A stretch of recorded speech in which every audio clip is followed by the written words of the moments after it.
যে যিনি নেতৃত্ব দিতেন তাকে গ্রেফতার করা হলো গতকাল। আজকে তাকে যখন আদালতে নেওয়া হলো আর সেখানে ওনাকে মুক্তি না দিয়ে আবার জেলে পাঠানো হলো, এই ইস্যুকে কেন্দ্র করে চট্টগ্রামে একজন মুসলিম আইনজীবীকে খুন করে ফেলা হলো, মসজিদে আঘাত করা হলো। প্রিয় ভাই সব, আপনাদের বিবেকের কাছে ছোট্ট একটু প্রশ্ন আমরা রাখতে চাই।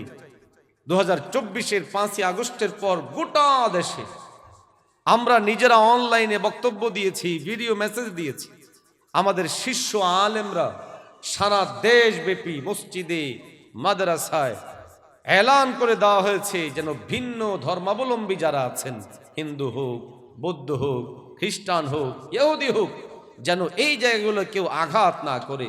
হাজার হাজার ছবি, ভিডিও, সংবাদ আপনাদেরকে দেখানো যাবে। মুসলিমরা বিভিন্ন মন্দির পাহারা দিয়েছে, ব্যক্তিকে পাহারাদারি করেছে। আমরাও বিভিন্ন জায়গায় ফোন করে করে লোকদেরকে বলেছি কোনো অবস্থার মধ্যেই এই অন্যায় কাজের দিকে যাওয়া যাবে না। নিছক রাজনৈতিক বিরোধের কারণে অথবা দ্বিমত ভিন্নতার কারণে কাউকে আঘাত করা, বাড়িতে আঘাত করা, ঘরে আঘাত করা, আক্রমণ করা কোনো অবস্থাতেই সমর্থনযোগ্য না।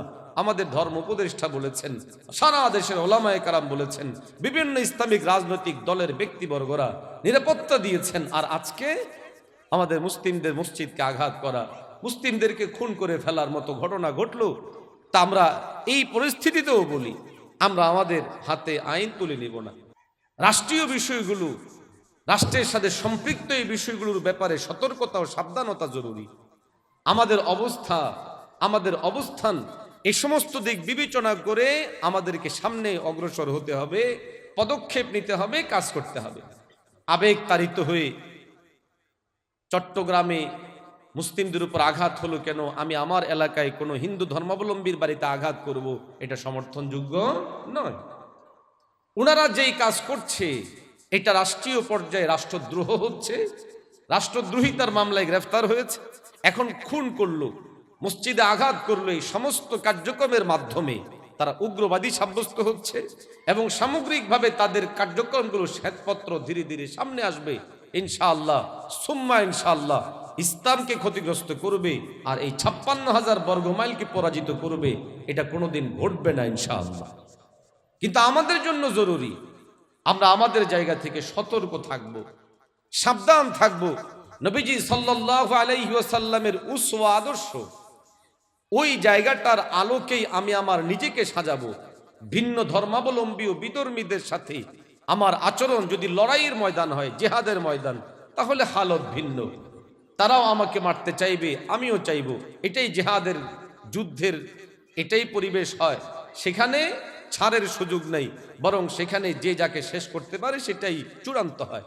অতএব আমাদের মধ্যে যারা যোদ্ধা, আমাদের মধ্যে যারা সৈনিক, আমাদের মধ্যে যারা রাষ্ট্রের বিভিন্ন এই সামরিক বাহিনীতে আছেন, তারা এই জায়গায় যোদ্ধার পরিবেশে থাকবে। তাদের সাথে যুদ্ধের পরিবেশ তৈরি হলে তাদের আচরণ যোদ্ধাদের মতো করেই হবে। আমরা যারা সাধারণ নাগরিক, সাধারণ মুমিন, সাধারণ মুসলমান আছি, আমাদের জন্য রাসূলুল্লাহ সাল্লাল্লাহু আলাইহি ওয়াসাল্লামের হায়াতে জিন্দেগির ওই অংশগুলো আমাদের ফলো করা জরুরি। আমাদের নবী দোয়া করেছেন আল্লাহর কাছে, দাওয়াত দিয়েছেন ব্যক্তির কাছে, ঘরে ঘরে দাঁড়ে দাঁড়ে গিয়ে দিন বুঝিয়েছেন। ইহুদির ঘরে গিয়েছেন, খ্রিস্টানের ঘরে গিয়েছেন, মূর্তি পূজকের ঘরে গিয়েছেন, অগ্নি পূজকের ঘরে গিয়েছেন। রাসূলুল্লাহ সাল্লাল্লাহু আলাইহি ওয়াসাল্লাম তাদেরকে দাওয়াত দিয়েছেন, বুঝিয়েছেন। অতএব আমরা যারা সাধারণ, আমাদের আচরণ হবে একরকম। আমাদের মধ্যে যারা রাষ্ট্রীয় দায়িত্বশীল, তাদের আচরণ হবে একরকম। আমাদের মধ্যে যারা বিধর্মীদের সাথে লড়াইয়ে যুক্ত, তাদের আচরণ হবে আরেক রকম। এই পয়েন্টটা আমাদের খুব ভালো করে বোঝা জরুরি। আমরা অনেক সময় না বুঝে, আমি আমার অবস্থান না বুঝে, আমি সাধারণ মানুষ, দেখা যাচ্ছে যে আমি আইন হাতে তুলে নিলাম।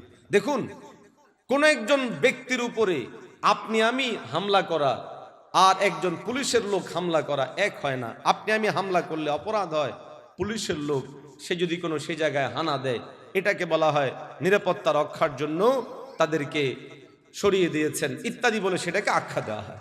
এতটুকু জিনিস তো আমাদের বোঝা জরুরি। আলহামদুলিল্লাহ, বাংলাদেশে এই পর্যন্ত বহু চক্রান্ত হয়েছে, ষড়যন্ত্র হয়েছে, ইসলাম ও মুসলমানকে ক্ষতিগ্রস্ত করার জন্য বিভিন্ন চক্রান্ত হয়েছে।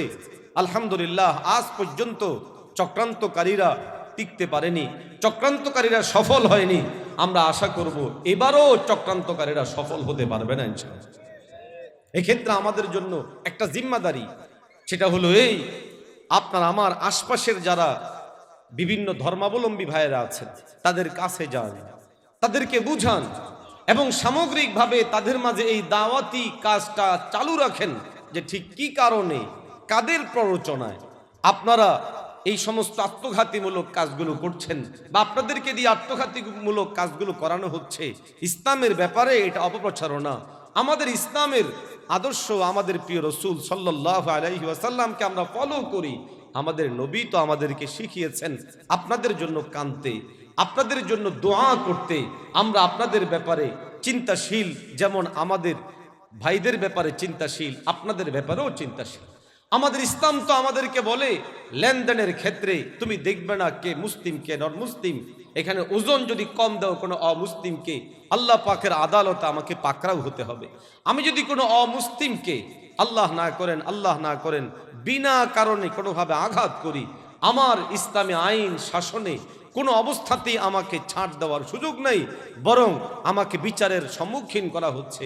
এটার নাম হলো ইসলাম, যেখানে ইনসাফ আছে, যেখানে আদল আছে, যেখানে আল্লাহ সুবহানাহু ওয়া তাআলা আমাদেরকে শিখিয়েছেন যে তোমাদের অধীনত মানুষদের মধ্য থেকে কেউ যদি ভিন্ন ধর্মাবলম্বীও হয় তো তাদের সাথে তোমাদের আচরণটা হবে এমন যেমন সাধারণ একজন মানুষের সাথে হয়ে থাকে, চাই সে মুসলিম হোক অথবা নন মুসলিম হোক। সেখানে তোমার ধর্মীয় দিক থেকে বিবেচনায় না, বরং দুজন মানুষ হিসেবে বিবেচনা করতে হয়। এই জন্য প্রিয় রাসূল সাল্লাল্লাহু আলাইহি ওয়াসাল্লামের কাছে কোনো বিচার আসলে নবীজি সাল্লাল্লাহু আলাইহি ওয়াসাল্লাম বিচার করার সময় কে কোন ধর্মাবলম্বী এই আলোকে বিচার করেননি, বরং দুজন মানুষ এসেছে, দুজন মানুষের বক্তব্য থেকে, দুজন মানুষের দাবি থেকে, যার বক্তব্য যার দাবি যথাযথ যৌক্তিক দলিল সমৃদ্ধ, রাসূলুল্লাহ সাল্লাল্লাহু আলাইহি ওয়াসাল্লাম নিজে তার পক্ষে রায় দিয়েছেন এবং আমাদেরকে শিখিয়ে গেছেন যে এই সমস্ত ক্ষেত্রগুলোতে রায় হবে ইনসাফের ভিত্তিতে, আদলের ভিত্তিতে। মুসলিম হয়ে অপরাধ করবে আর তাকে ছাড় দেওয়া হবে অসম্ভব, বরং মুসলিম হয়ে কেউ অন্যায় করলে তাকেও অন্যায়কারী হিসেবেই সাব্যস্ত করা হবে।